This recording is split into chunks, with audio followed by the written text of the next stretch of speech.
Hey, got a minute? Want to open a box of books with me?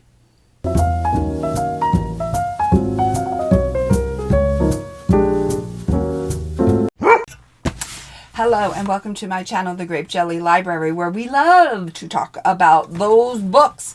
My name is Floss. Thank you for joining me. Who likes academia? I certainly do, and that is why I chose Jodi McAlister's An Academic Affair. Have you heard about this one? If not, let me tell you about it. Sadie Shaw and Jonah Fisher have been academic rivals since they first crossed paths as undergraduates in the literature department 15 years ago. In the cutthroat world of academia, opportunities are scarce and competition is ruthless. Now, postdocs, thrust into professional uncertainty, they'll both do anything to find some stability. So, when a highly coveted teaching position comes up, their rivalry hits epic proportions. Jonah needs the job to move closer to his recently divorced sister and her children, while Sadie needs the financial security and freedom of a full-time teaching position. Once Sadie notices that the university offers partner hire, however, she hatches a plot to get them both the job. All they need to do is get legally married.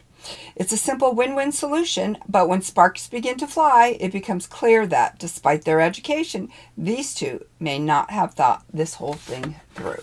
Okay, so I am definitely on board with that because I may or may not be a person who clearly thinks things through. I might be more spontaneous than anything else.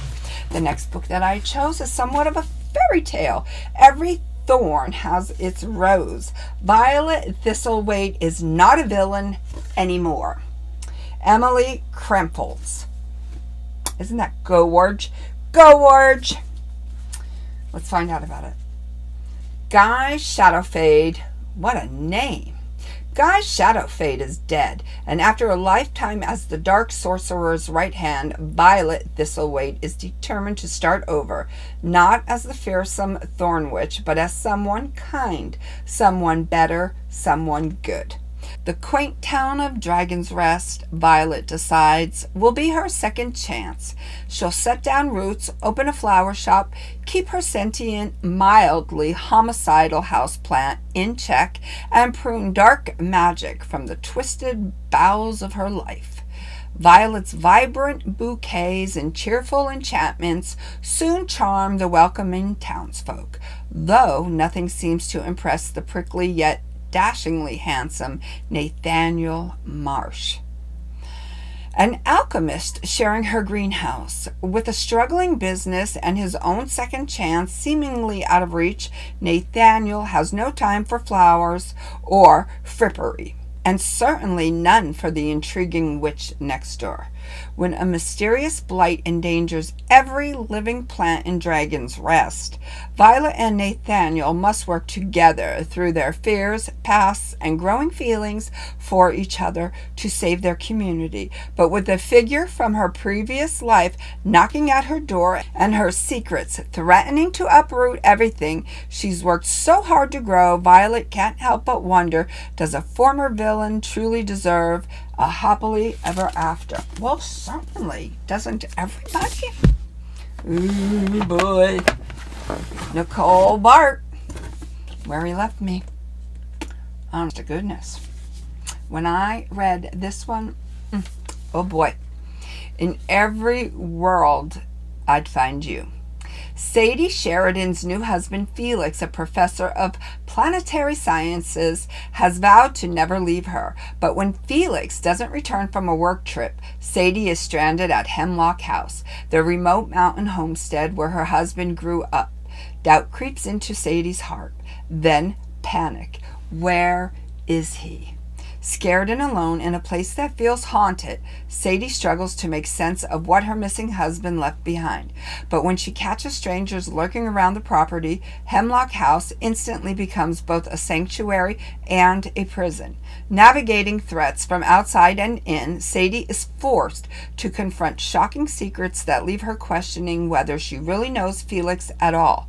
As a powerful storm bears down, she must decide, is she fighting only for her own survival now, or for the man who promised her the stars?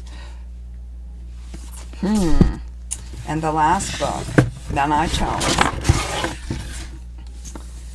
because, listen to this, Her One Regret, Donna Freitas. Now, I don't know about this one. I was on the fence, but I was on the fence. Let me read it. You tell me what you think. When successful Rhode Island real estate agent Lucy Mendoza vanishes, leaving her baby behind in a grocery store parking lot, the news quickly makes national headlines. Lucy's best friend, Michelle, is devastated and terrified that Lucy's life is at stake, but she knows something that could complicate the police investigation. Lucy had confessed something unspeakable. She regretted becoming a mother so much that she'd fantasized about faking her own kidnapping. If the police and media were to find out, Lucy would become a monster in public opinion. Michelle is sure Lucy would never abandon her daughter, but could she be wrong? Could Lucy have been so desperate she chose to escape her life? Her One Regret is at once a pulse-pounding feminist thriller, a moving depiction of the realities of motherhood, and a rich exploration of a subject our culture and society have rendered nearly verboten.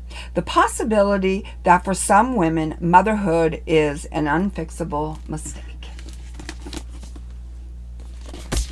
So they are my November Book of the Month books. Let me know. If you subscribe to Book of the Month, what did you choose?